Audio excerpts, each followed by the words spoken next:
those sparklers have now set the entire Hopa on fire. So No. that lights Wait, up. wait, wait, wait, wait, wait, wait. Let me hold on. No, before you even go, wait. Okay, so what you're describing is somebody had a setup and they had fire on a boat, Yeah. open flame on a boat. Okay, Yeah, this isn't seemed that like the a big no-no, right? part of the vision.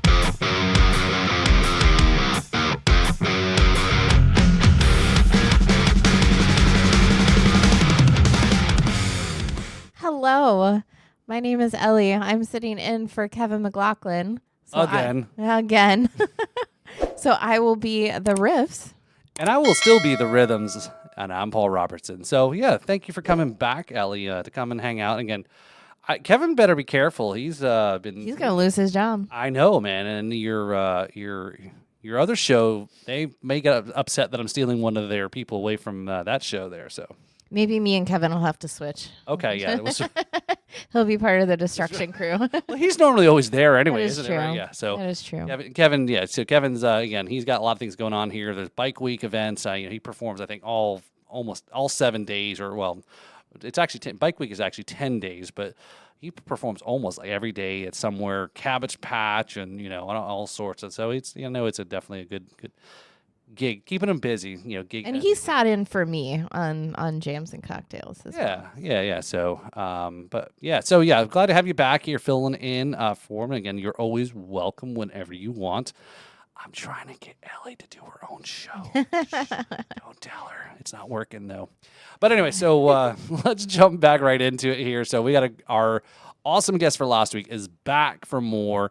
So I'm not quite sure why she wanted to come back. I guess she likes us, right? Of course. So we got back on the show, DJ Lexi. How you doing, DJ Lexi? Good. Happy to be here. Thank you. Yes. I didn't use the air horn yet, so we'll have to save the air horn here. Okay. Yeah. So so it was a great chatting last week. About how you got into a little bit into how you started off into violin, getting into violin, and then the totally.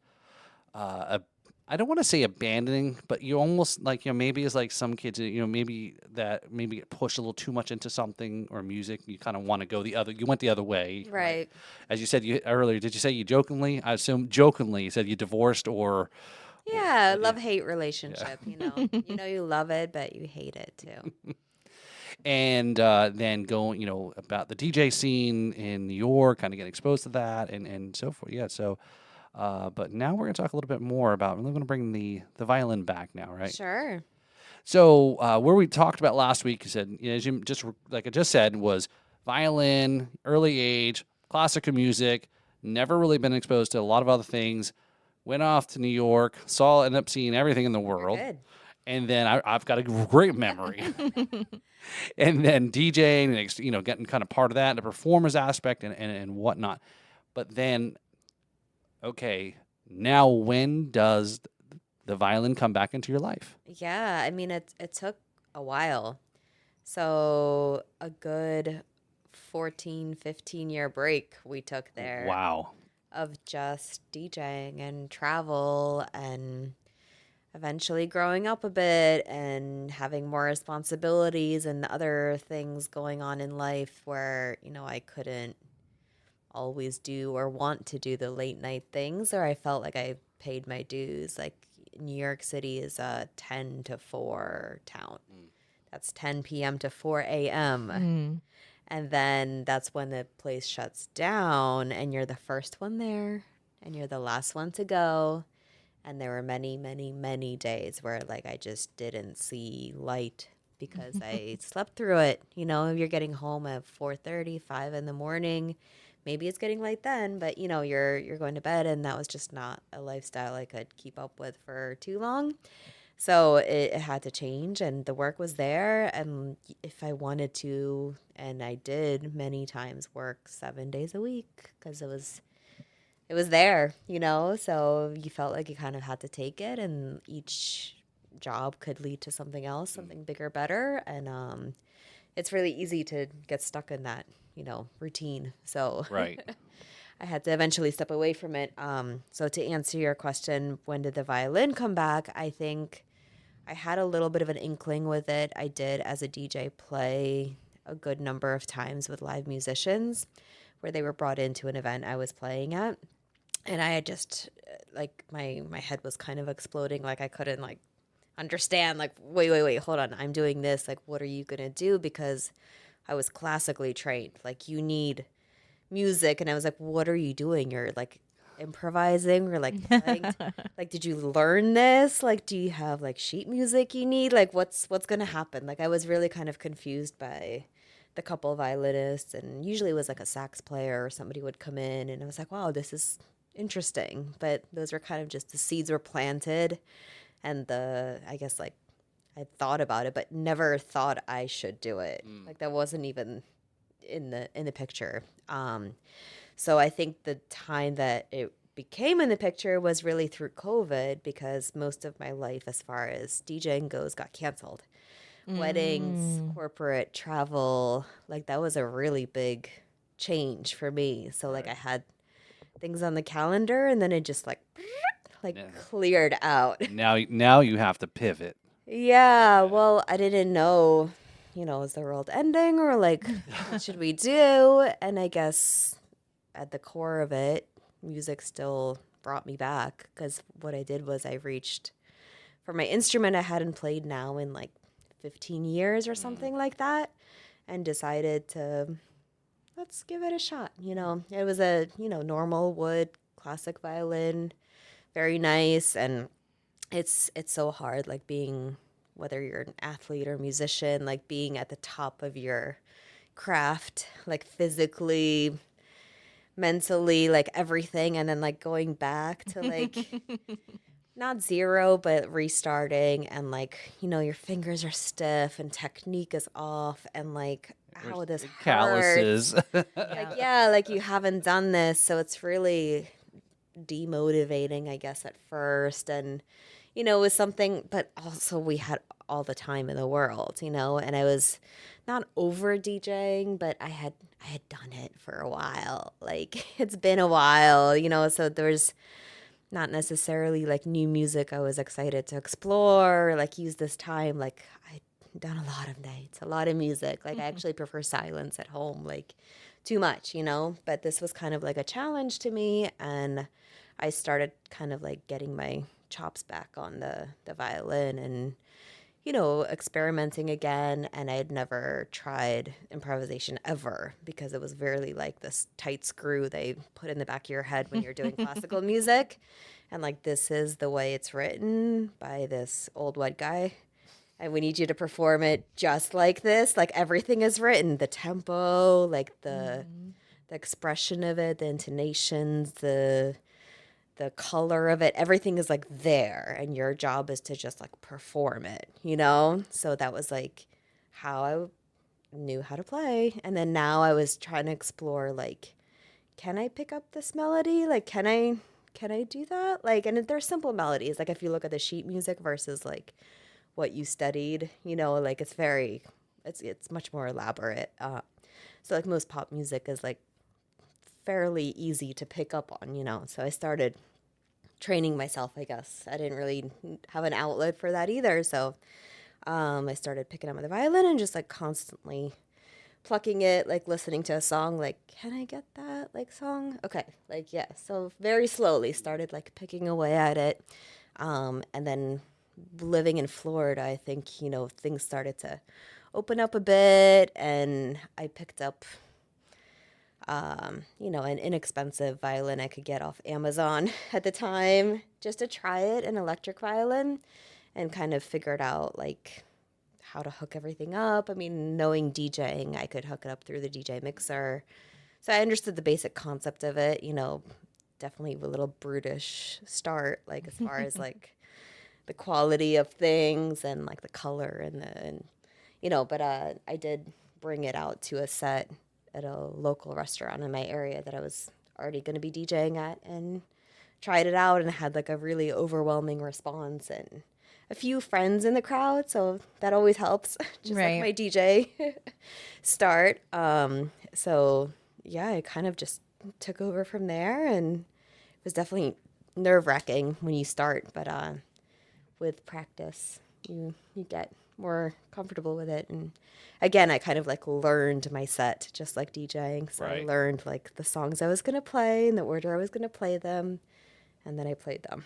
So do you? So obviously that, as I think you kind of just there was kind of define how even though there was challenges with being classically trained to basically because it's very rigid Right. in what you learn, but then having this whole change and being opening up to this other aspect because of yeah, that's a really. I think I've probably mentioned this to you before. Is at least I would love to see it. Is and if you're open to it, is again, some crossover performance. Like with any of the new musicians or Kevin or Brad or whoever. Yeah. Kind of like a jamming, soloing off.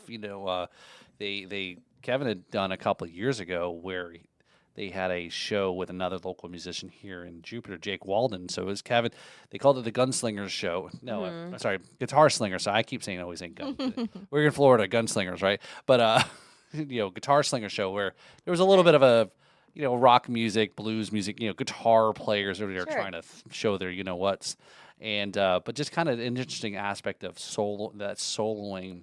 Yeah. Have you performed in any of that different type of style outside of classical? Yeah, I know for you talked sure. about yeah. No, I love to collaborate with musicians, and I think it's how I learned a lot, and I still continue to grow and always will, listening to others. And, when I travel to New Orleans, I would bring my violin and just go from bar to bar and just like point to it.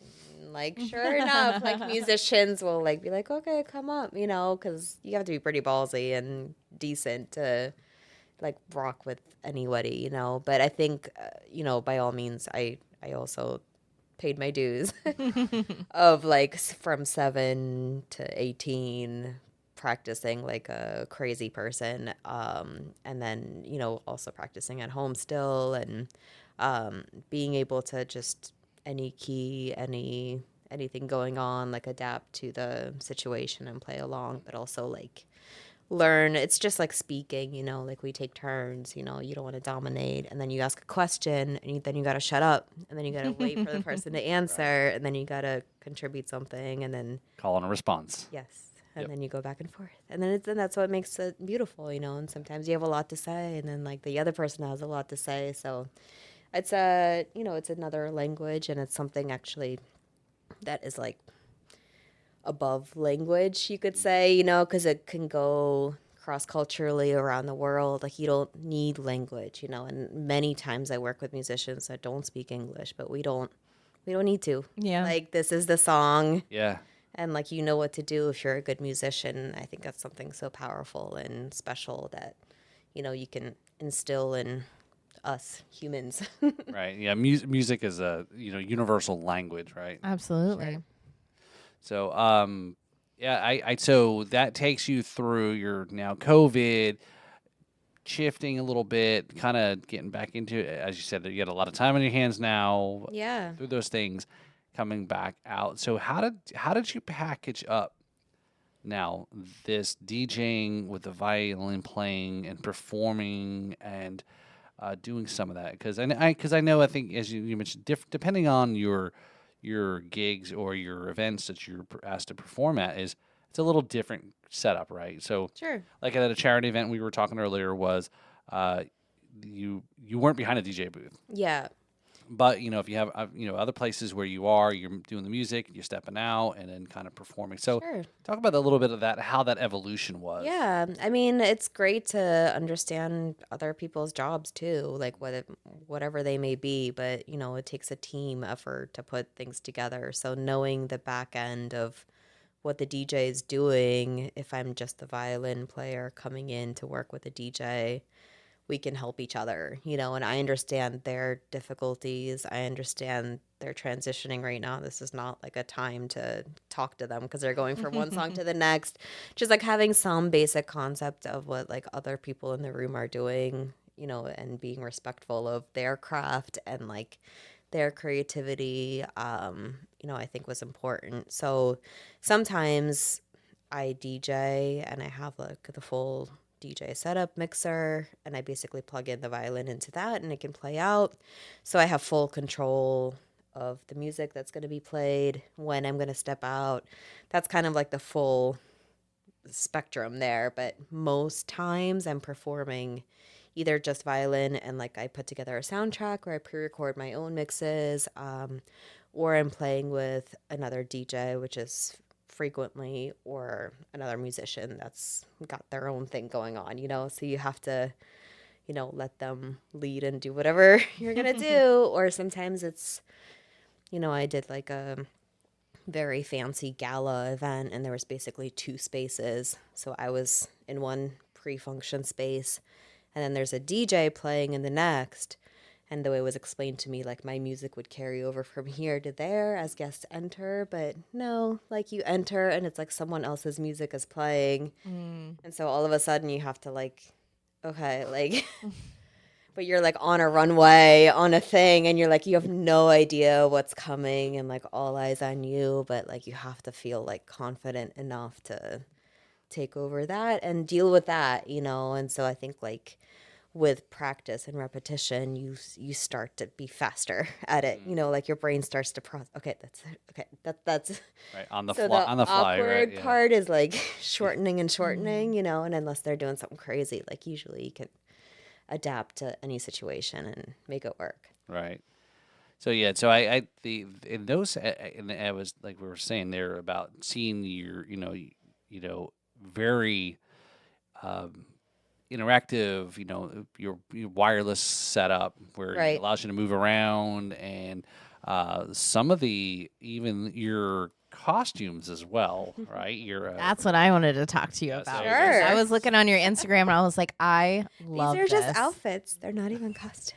okay. This is like I'm the when guy. I'm not the guy wearing asking this question. You Yeah. you gals go ahead and ask me to talk. Oh, for sure. I mean, I've always been a fashion lover, so I will like always say like I think like you need to do your homework first. Don't jump ahead and like get to the outfit and all of that stuff until you have like something to like really share. So that's always going to be, I think, my advice and base for anything, like whatever you're trying to get to, but like give us quality. Like do your homework, Yeah. like know what you're doing, like you can do all the showmanship later, like that'll come with it, But yeah, if you want me to show you the violin, Yeah, sure, it's sure. And I love that too. yes, it did become amazing. bedazzled also through COVID because I had time and jewels. Oh, so you did that? That's awesome. This is called super glue and Amazon. Yeah. So we also put in some like LED strips on it. So Oh, wow. Oh, there you Oh, go. wow. right, you could like light it up and change colors. There's like a little remote, and again, like I finagled all these things. I'm sure it could be aesthetically better, but in a dark atmosphere, all you're really seeing is the LEDs, and to those of us that are not musicians, it's what they came for, Yeah. It's an extra little, just Yeah. pizzazz that And you add to it. As simple as it can be, but if you can match your color to the decor of the event Yeah. planner that has this vision, it makes those like differences, the little details. Like if it's Absolutely. a green whatever event, Right. and I can change this to green, like they're just that much more thankful and appreciative. And Yeah. I like those details. So yeah, that led to the Yeah. fashion too. Yeah, no, it puts that you're again in your performance. People see you've put the extra effort into Yeah. what you're doing. These little things, like you said, or you got to even what did we decide? Was it outfit, dress, or costume? What was it? I don't know. I mean, I think I they're- don't know. So I think it's just an outfit. okay, all right. Yeah. I wouldn't say it's a costume. I want to make sure when I go continue this. I'm not wearing like a mask and like spandex. She's on the masked. She's on the masked violinist. Yeah. But like you've got even your outfit is you've got some lights also in some of your Sometimes, outfits. yeah. I mean, I love fashion. I mean, that was my second passion, basically. If I didn't get into music, I went to the Fashion Institute, and not necessarily for design, but, I liked being around it and inspired by it. And it was one of those, like, channels you got on TV when you got 12 channels was like Right. the fashion channel, and I was like, oh, this is cool. I really like this. So when I moved to this country, I like watched all the runway shows and knew about the school far, beyond the years I should have known it. So I'm always inspired by like the full presentation, and I think like details matter to not just me, but like the planners and then the clients, the party goers, whoever it may be. Like when you care, like Absolutely. people feel it, so I like to approach it from that perspective. Right. And I think it's really cool that you've been able to incorporate everything that you've been involved with into one performance where you have the DJ, the violin, and your fashion. Took some time Right, to get here. but you've made it to this point, and that's what that sets you just immediately into a different kind of level as far as like performing and the type of I guess I don't know how to say it, but I guess the type of performance that you deliver sets you apart from everyone, which I think is really, really neat. Yeah, I mean, I think it just goes to show like your passions are there for some reason. Like whatever you came up with, like maybe you're not doing it now, but just wait 15 years. You're right. And you'll come back to it, Wait until a global pandemic and you'll mash them all together. Another pandemic. But yeah, I mean, I remember discussing this with my older sister that was 10 years older than me. And she's like, oh, like, I wish she still kept up the violin. And I was like, why? Like, we had a bad breakup. I would never. And she's like, but you like dedicated so much time to it. And like, and I was like, no, this is ridiculous. But And and you said that they didn't play the instruments, right? No. Right. So they don't know. Because they're seeing it from an outside perspective. Yeah, And like, right. they see you as like a sibling. And you're like, oh, like you spent a lot of time doing this. You're like, throwing all this away. Yeah. Kind of, yeah. But, I think it comes full circle, and it just takes time and growth and experience to get there, to figure it out. And So would you say continue. the absence makes the heart grow fonder? Is that the right word? maybe. Yeah, I mean, I think the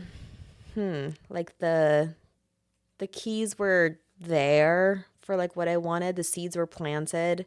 I just needed like a different outlet for it. And like, I wish kids would be taught more about like improvisation earlier on, or just like music could be more of like I don't know, like a skill that's taught and like supported, and maybe like more teachers would be around and money behind it in schools. Like, it's sad to see that this is like so rare. Right. Yeah. Like, I'm like, everyone should have music. Like, you can carry a tune, but like be inspired to put a show on, take an instrument, like learn something. You never know like where it's gonna go. And like with fewer and fewer schools like teaching early on, I don't know. It's it's sad to see. It's so for someone who's from myself had most of my education was not in Florida, but again, so I don't know a reference. That's why I only say that because of the elementary school ages. Right. But growing up outside in New Jersey was in elementary school was art, gym, and music. Yeah. And there's this weird thing is I originally agreed let kids be kids and let them grow be kids and not push them speed things up, but at the same time I also then think about it's like, well, if we're always complaining about our education's like behind everyone else in the world or certain countries, yeah, you do change that. So Right. do you remove some of these things, say math, science, these things, and well, your arts, yeah, that's not important. Yeah. But it's a cool, when we went to college and it was like, oh, you need to take a humanities class or some class about certain things, or art appreciation, theater appreciation. I remember take your humanities Right. elective, because it does provide you some level. I hate to say culture, but it Yeah. does provide you some other things to kind of round out if you've never been Sure. exposed to those things. So, Sure does things to your brain too to develop in a different way, like a language or Right. whatever it may be. So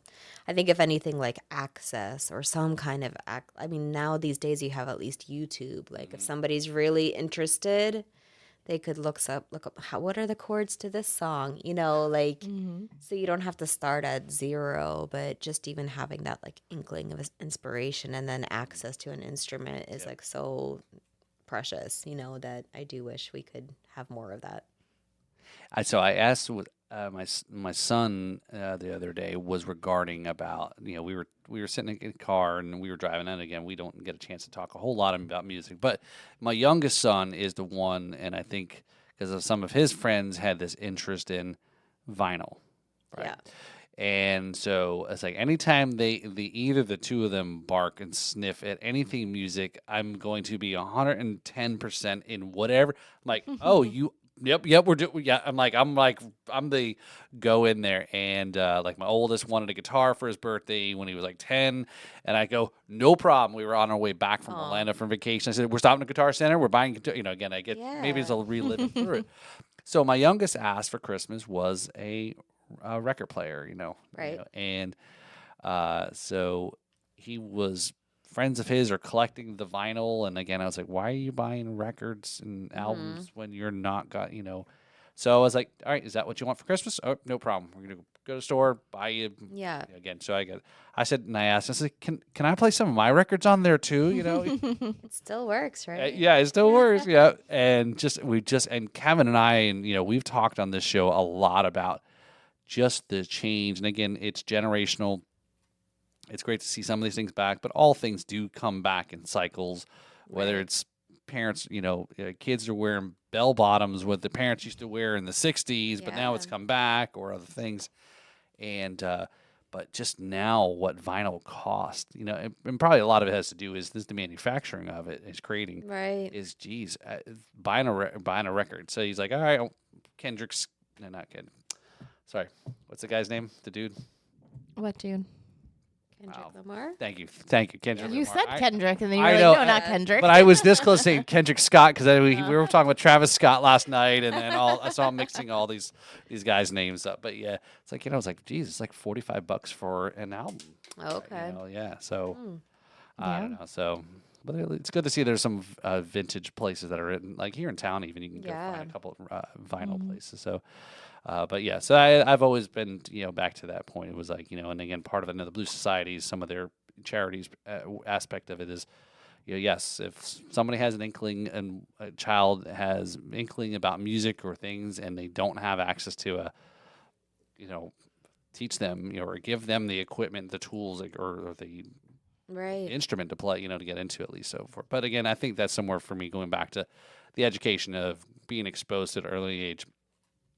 And now the funny thing is, as much as that, I never got into band. Mm-hmm. So, which is, I don't know, it's odd. Yeah, it's not for everyone, So. Yeah.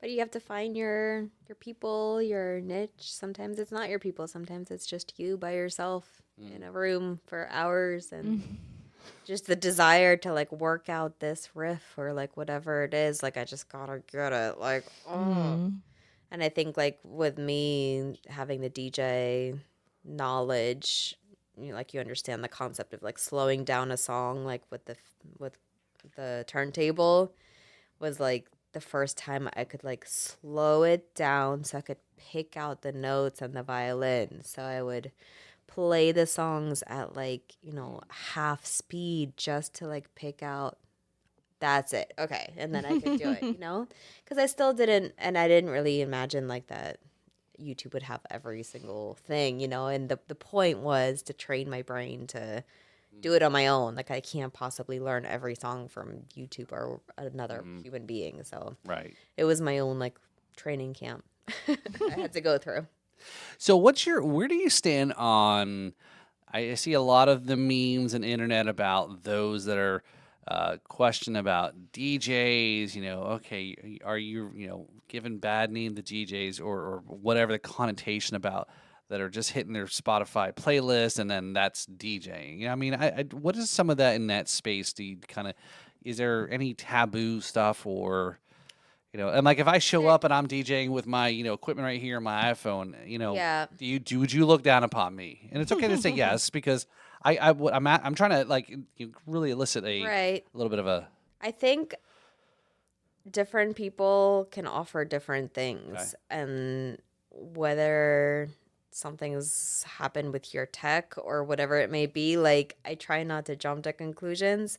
If your transition was terrible, but you're a great social media person and you're marketing yourself right and you're networking and you're doing all those other things really, really well, you can still succeed. Mm-hmm. So it's like, where do you want to be? Like, do you want to be an artist? Do you want to just be a corporate reliable source for a client to go to, really take the time and speak with them and get their like there's so many different ways to do it that I can't even say that's wrong, because like some events just don't call for, like, people would like ask me to like beat juggle. I'm like, this is not necessary right now. This is like a cocktail hour where people are talking, they want the volume low. Like, I'm not gonna start like scratching and like Right. like there's a time and place for things. Right. So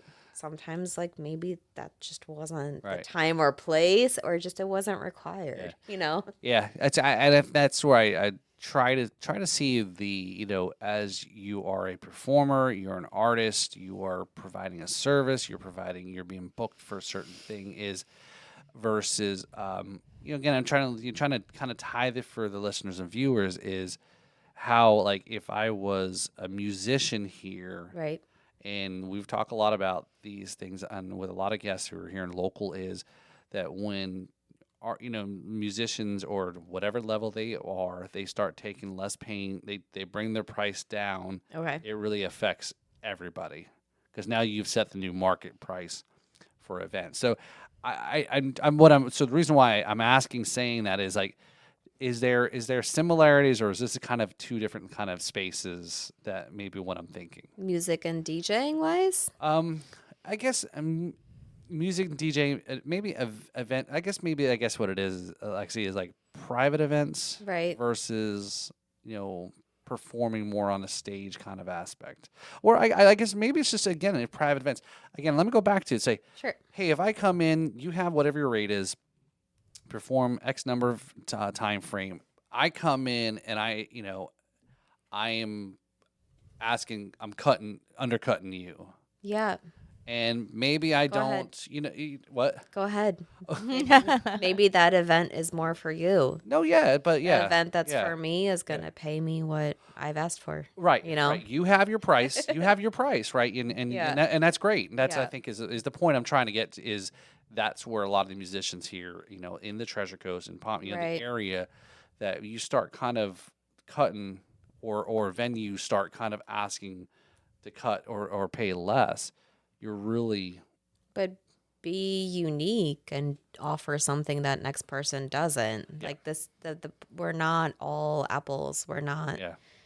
like you have to like, oh, but like, what are you doing different? Like you can't, it's not about, all right, like, what do you look like? What are you also you bringing? Do you want to supply some lights that make it look cooler? Do you want to, add like, another artist? Like, do you have like some backup singers, dancers? Like, what would justify your price, and also build your portfolio of clients and references and people that will back you up. Yeah. But that's like a more complicated question, but like to grow your business, you really have to like take an exponential leap at some point, because otherwise you're gonna get stuck and plateau yourself at whatever the market price is. And maybe that's not, like, if you really want to dedicate your life, soul, and energy to this, like, figure out something that's like Differentiate yourself. that makes you really special, and like go do some soul searching. Like, what is it? Like, do you do like this outfit, or like costumes, or whatever it may be?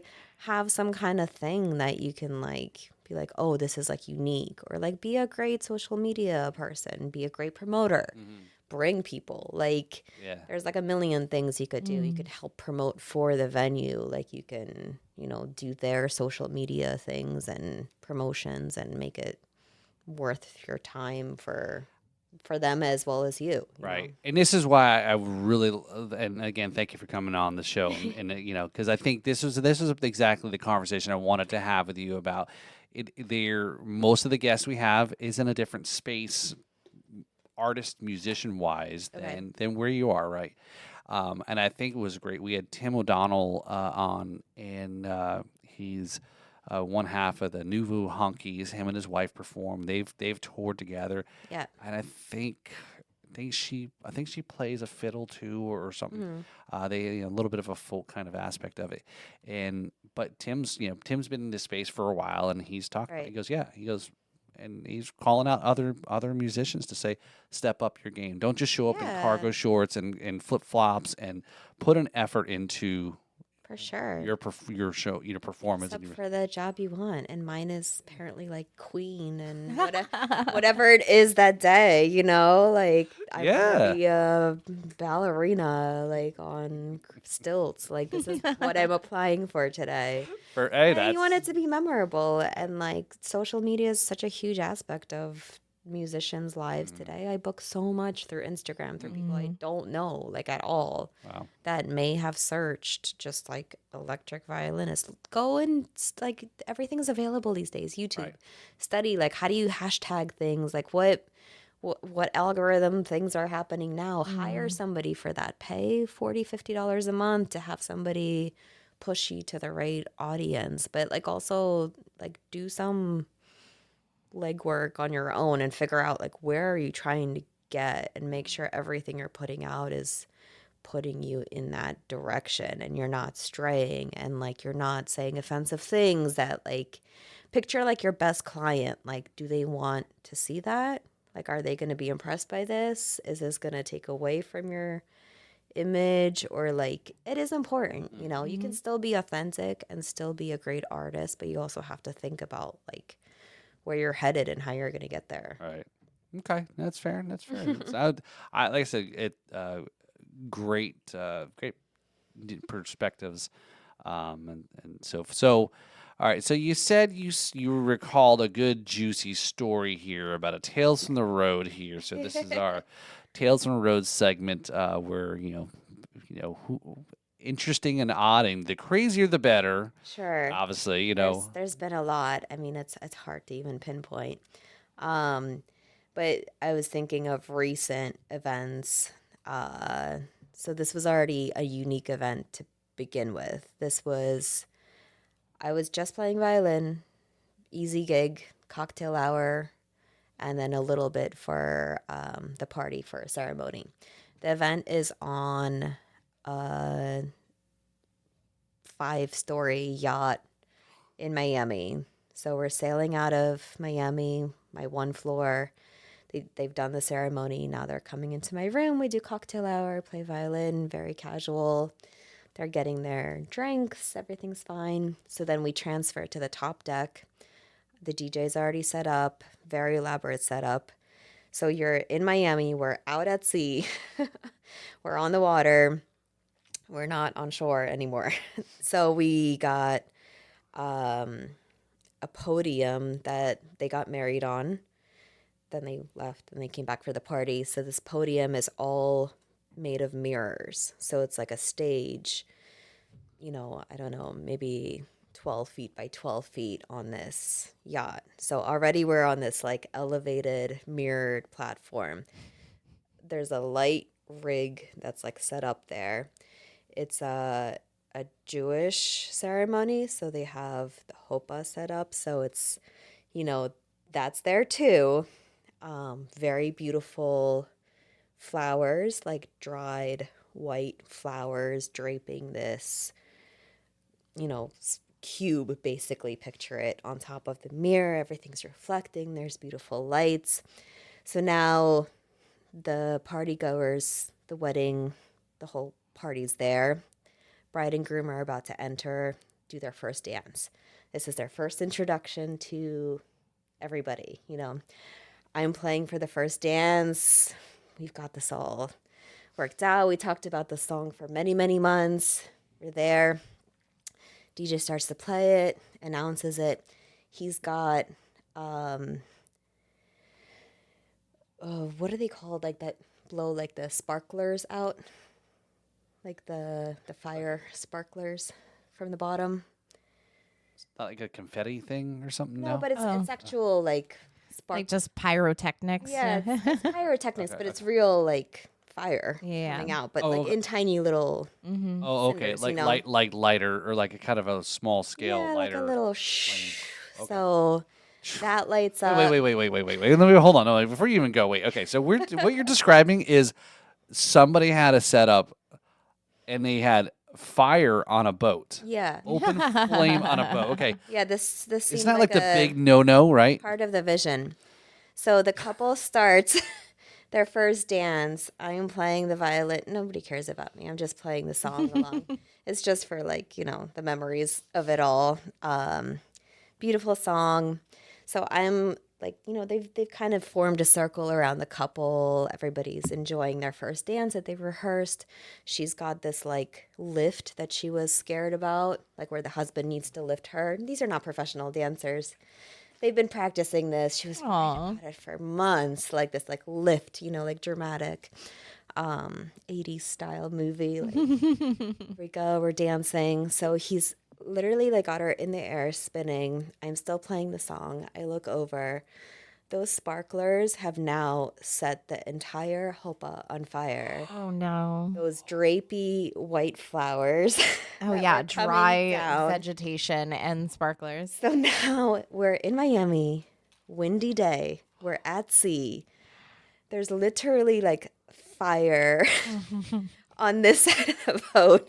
Oh no. She's up in the air. He's holding her spinning. None of the audience is looking at the DJ where this is happening because they're all only looking at the couple in the semicircle where we've formed now this shape. I see it. I kind of start to back away because now it's blowing onto the audience that doesn't know what's going on. There's literally ladies whose hair was starting to catch fire because the cinders from these pyrotechnics are now spreading onto the crowd. Oh my God. Somehow they like finish the song. The DJ is up on like a stool trying to like basically fan the flames, but he's kind of making it worse. The crew's now alerted to this. So they're searching for fire hydrants. I'm hearing like fire, like from different. I just kind of had to like stand back and like watch this because there was like nothing I could do. They put it out, but like, yes, like half of it had basically burned down. Oh, wow. There were definitely some ladies mad about their hair and outfits because everybody's wearing these like crazy tulle things and things that could like really go up in flames. Yeah. And plus we're still there and it's windy and it's blowing. So how far out at sea are you? We're in the intercoastal. Okay. In Miami. Okay. So like it's just to see the scenery and all of that, but it's windy. Yeah. Like Miami you're moving. Yeah. So it got windy. So yeah, I'm not gonna throw the DJ under the boat here. Was it so? Who was in charge of the sparklers? The DJ. The DJ. Okay. Yeah.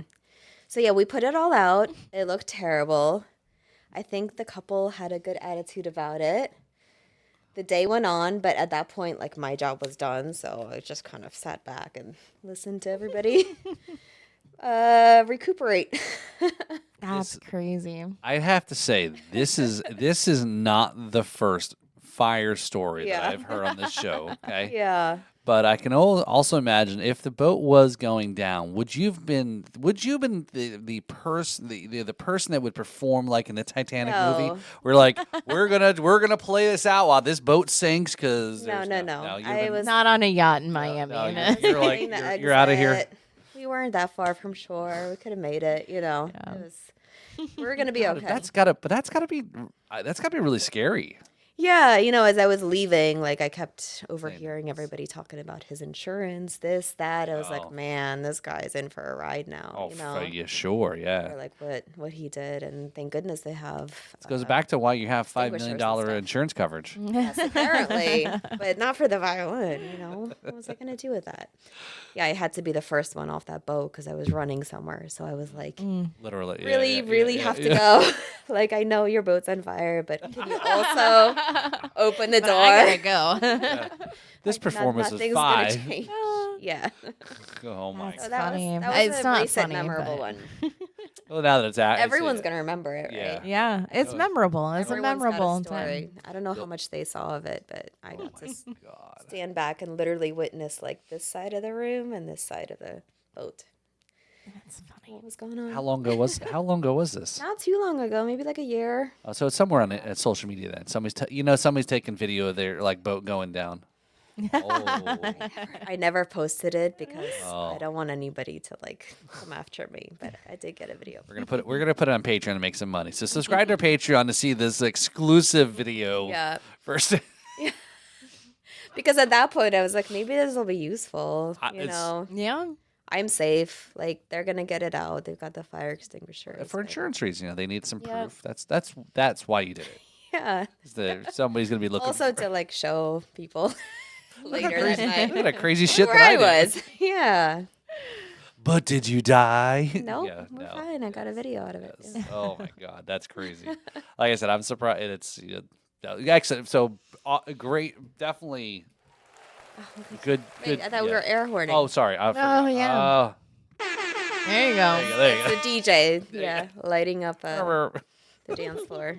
So, all right. So we do have another segment here, which is obviously part of our twofer episodes that we do is with our guest. We do a song review and a little bit of background, Lexi, is so these songs that we do review is not necessarily about whether it's the structure or how the quality of the recording. It's again because some may come into us like, hey, they've taped it on their iPhone. Actually, the iPhone does some damn good recordings, right? Nowadays, yeah. And so we try to do a review of original music. Florida original music is looking to see if the riff or the rhythm makes the song. What really carried this song? Was it the riff? Was it the rhythm? We do have, just so you know, we do have a term that was coined a few while back. The term was riffdom. And we had a previous guest that said, it's the perfect blend of the riff and the rhythm together. Okay. So Lefty Hathaway, there, kudos to Lefty for coining our term there. So we're going to get in there. So this is the Reach Solar music review here. So definitely check that out there. So we're going to go ahead and give this a start here. All right, let me move this mousey here. So now before I go ahead and hit the play on this song, I said I'm missing Devin tonight with all this good stuff. So give a little back. You know what? Actually, I'm not going to introduce this song. Elly, I'm going to leave the honor to you. So would you like to kind of introduce the song and kind of tell a little bit of backstory on it? Yeah. So I know this artist. Oh, okay. Yeah, we may have grown up in the sandbox together. Oh, okay, okay.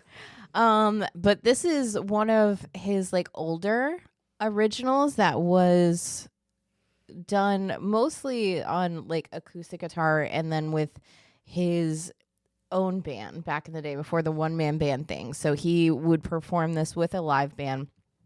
And so it's kind of neat to see it become a one-man band kind of song. And I think this one he's also has, is it Justin? Is the playing bass with him on this one. Okay. But I think Brad has his full band set up as well, the one-man band thing. But this song is a very old song. I remember when this song came out. So we're going way back here. And this Brad that we're talking about again, if you're not following, I'm not sure what the hell you're doing. But obviously, yes, this is Brad Brock, the Jams and Cocktails, part of our podcast network here. So this is a song, and Lexi, ironically, you've just told a boat story. Yeah, okay. Brad spent quite a many years in his youth performing on cruise ships. Very cool. Mm-hmm. Is that really his name? Or he's changed it? No, Brad Brock That's is. his Yeah. name. Mhm. Okay. Yeah. Just him. Yeah. I'm sure you have other names to call him, but We won't get into that. all right, so here we go. So let's hit the play button, and here we go.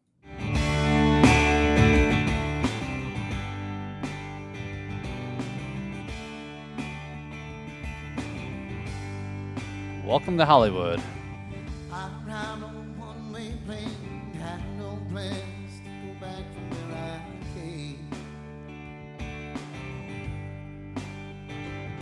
I have $15 in my coat, pour them out of a pack of smokes, made my way out into the rain.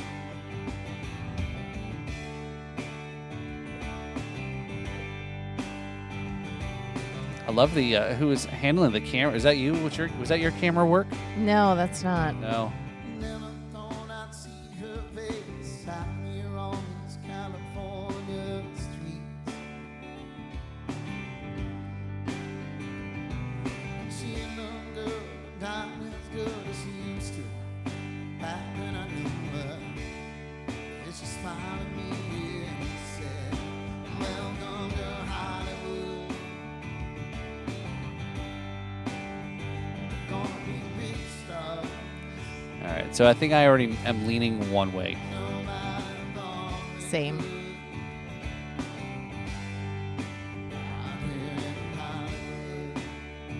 So Lexi, you gotta feeling the vibe. You know, what do you think? Yeah.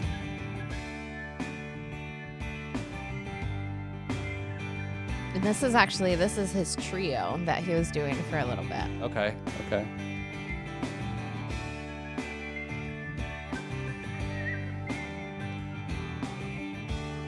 I believe that's Tony Solomon on the keys. Okay. Yeah, I like that little addition. Yeah.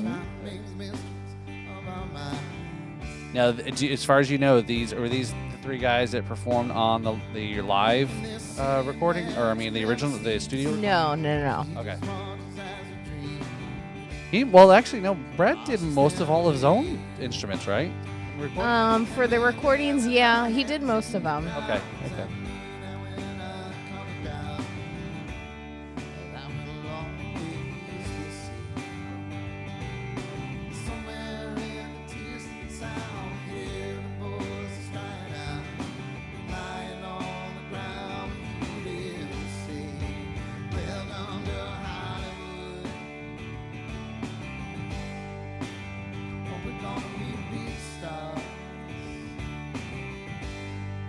So singing, playing guitar, and actually playing drums with his feet. Is this like walking, chewing gum, and patting your head all the time? And he adds more stuff all the time. Like he's just added a little hi-hat cymbal that he does.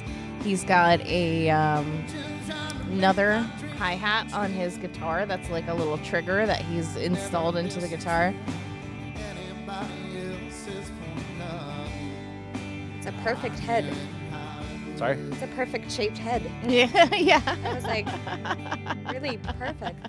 I ride on one-way plane, had no plans to go back from where I came. I had a pocket full of broken dreams. I hitched a ride to New Orleans, made my way out into the rain.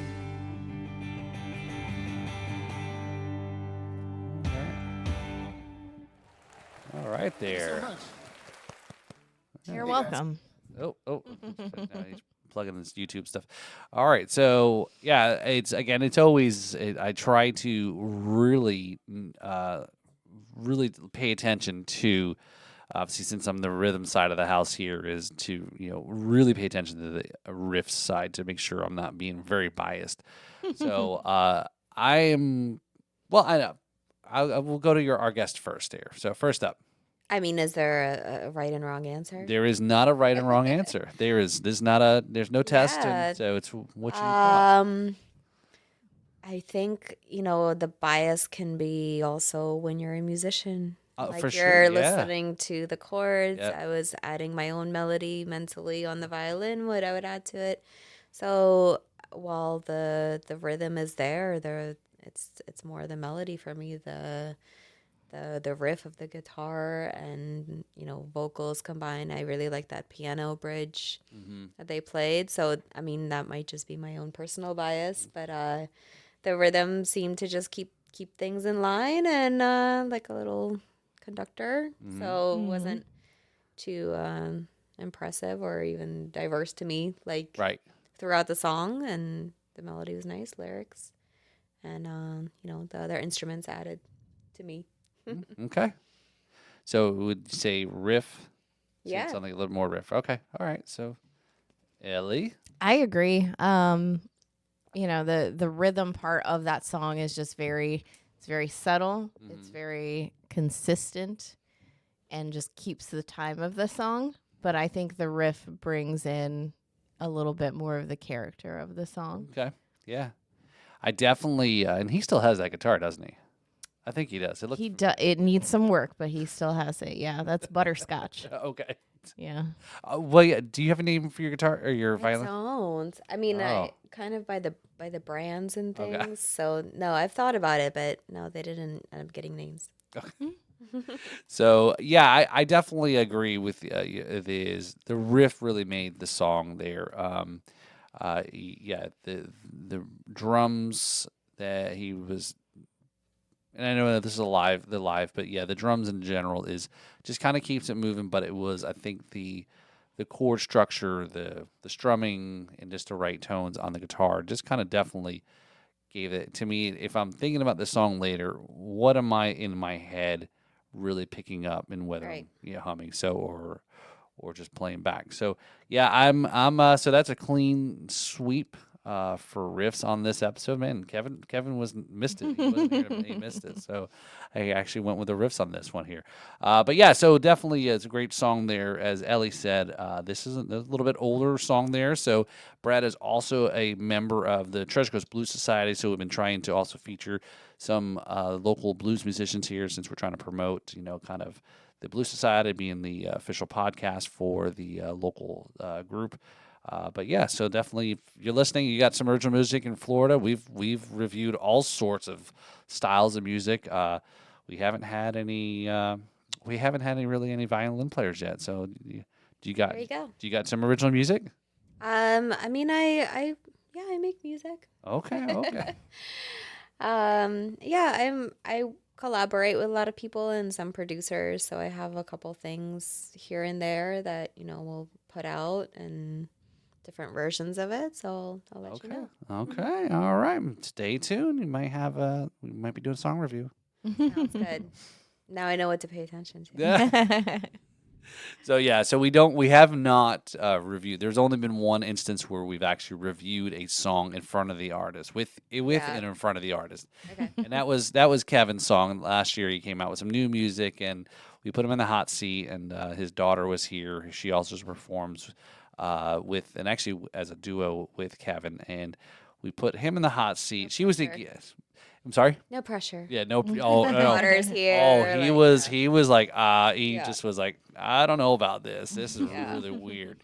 So a lot of other guests ask us to perform. It's like, no, that's not what we do. We want you to not be there. Just again, it's, we want to lie behind your back and tell you it was nice until you watch the video. No, just to try to keep it a little authentic in action. So yeah, so very, very, very cool. So this has been a great, this is great chatting with you. So and you, thank you guys. Yeah, so like I said again, it was a different, as a artist, musician. Again, a little different than some of the other musicians we've had on the show. Everything from metal bands to folk bands to blues and all sorts of styles. And this is definitely really cool. So like I said, I enjoy your performances. I enjoy, that are really into it. You're giving it 110%. You were really putting into, as we talk about here, between your outfits and costumes. Your costumes, the LED on your guitar, or your guitar. Yeah, I'm seeing it there is because it's a flying V kind of style. So, but yeah, it's you put it all there together. So yeah, Thank you. we gotta do some get some other collabs going on, or and or maybe our next festival we're gonna have a Lexi DJ Lexi perform. Sure. Yes. So yeah. Sounds great. All right, so we're going to wrap up the show here again. So don't forget to check out the podcast on the Apple, Spotify, Pandora, wherever you listen to your auto podcast. B3 Podcast Network's there. We drop episodes every week. Our show is every Tuesday. The Jams and Cocktails show is aired live on YouTube Wednesday nights at 8 p.m., but then it also drops in the audio format on Thursday. So again, if you're an audio person, it's great listening to. I just listened to a recent episode there because I missed actually a chance to watch the live stream, and I was able to actually listen to the show. And it is definitely a different experience at times too when you're listening to the show, even though there. So definitely check out their show as well coming up. 8 p.m. every night. There's a lot of great musicians come in, a lot of shenanigans you guys do. This is not my show is a little different from their show. Okay. They do things like shock. We need to talk because I think you would be a great guest on Jams and Cocktails. Sounds good. So just make sure they're not doing the night. They're doing a shot call or trivia. Okay. Oh yeah. Okay. No, it's a definitely I did big shout out there also to Brad. He really puts the effort into the show there. Obviously with the crew, they're fun. They're good sports about certain things that they do every show and different games and eating weird things. I'll never eat the bugs. They eat the bugs. I'll never eat the bugs. Yeah, so it's almost like whatever the TikTok challenges of the week, that's what they're trying out or something to that effect there. So I didn't understand that game you guys played with. I just couldn't keep up with the who's explain. You couldn't understand. It was like the cards you guys were. Oh yeah, you had to say the phrase and guess what it was. Yeah. So and they play some interesting games. So, Cool. Yeah, but so check out the B3 Podcast Network audio. Drop us a line, drop us a rating, review it. Just I don't care if you tell us we suck. At least you're commenting, okay? But yes, check out there. Also on the podcast here, drums. Jeez. Drums and Rums really must want to come back because I don't know how many times I'm 40 and slipping that one. We do actually have some Drums and Rums stuff to talk about here. I'll share it. We'll talk about it here in a moment. But yeah, check out the Riffs and Rhythms podcast there on YouTube every Tuesday. Drop the episodes, etc. All that social media stuff that I do as well. But yes, speaking of Drums and Rums, real quick, I'll post. Man, I'm getting. It's late. yes. But yeah, speaking of Drums and Rums, obviously asked Elly to be our co-host tonight here, to jump on in again, talking about crossing the threads between the different shows. Again, that's I think a real important continuity when we're kind of promoting across the brands and shows and so forth. But also is this nice bottle of Bad Bitch rum that's made by Key West First Legal Distillery. It's down obviously in Key West there, so check it out there. They've got a couple different brands. So obviously it's a brand made especially for Elly. She is also the Bad Bitch, and she does her Bad Bitch Bible Studies segment every Wednesday night too. So we're speaking of the legal rum distillery, rum in general in Key West. Elly and I have a trip. Well, I don't know. It's weird. I want to make sure I'm not weird saying it in a weird way, but we have the Drums and Rums podcast has a trip planned to go down to Key West to interview, do some content with Papa's Pilar. That's another distillery in Key West, and that's kind of a lot of focus around Hemingway, things like that. So we've got a trip planned down there to help shoot the podcast. Get some content, kind of make all that stuff. So stay tuned for that. That is still coming up here soon on the Drums and Rums show. Obviously, we're talking a little bit about it now to promote. Then lastly, here too is just don't forget to check out the Big Blues Bash there. So that's coming up there April 6th. Coming up again, all local musicians there. $5 in advance, $10 at the door. Support your local blues society. Become a member. Again, these are some great things. This is trying to keep the music alive, as we were just talking about, was the arts and in promoting this to kind of engage people to grow these things. So, obviously, blues isn't just about old people, okay? Blues isn't an old person new type of music. There's a lot of great young new artists that are out there that are, very, not 80 years old. They're not B.B. King's age, but Jake Walden, he's a local here, or another one, Gary Clark Jr. He's a great blues musician, younger guy. He's not local though, but I think you know what I'm saying. So, but anyway, so So check out all the cool stuff we're doing here. Here we are. Man, time's flying, or almost feels like 2025 is almost over. But anyways, I digress. All right. So again, thanks for tuning into podcast. I want to thank again DJ Lexi for tuning in here. Oh, I'll give you the air horn. I forgot. Yeah. That's the DJ's called. So again, thank you for coming on. Thank DJ. you guys. It was a pleasure. So I'm glad we were able to kind of get our schedules and so forth. So so long time coming. Don't be a stranger of the show and things and so forth. Too, for sure. So we ready to head on out? Yeah. Roll out. All right, so less than ludicrous, so we're gonna head on out. So go ahead. Oh, an outro? An outro. It's basically the beginning. It's the intro is the outro. Well, thank you for letting me sit in and be the riffs of the show. You're welcome. Today. Yeah. And thank you, DJ Lexi. It was wonderful to get to know you and your story. And I'm looking forward to doing drums and rums. All right. Yeah, you guys right. Yes. So, all right. So, to us here, the podcast here, thanks for tuning in to the Riffs and Rhythms podcast.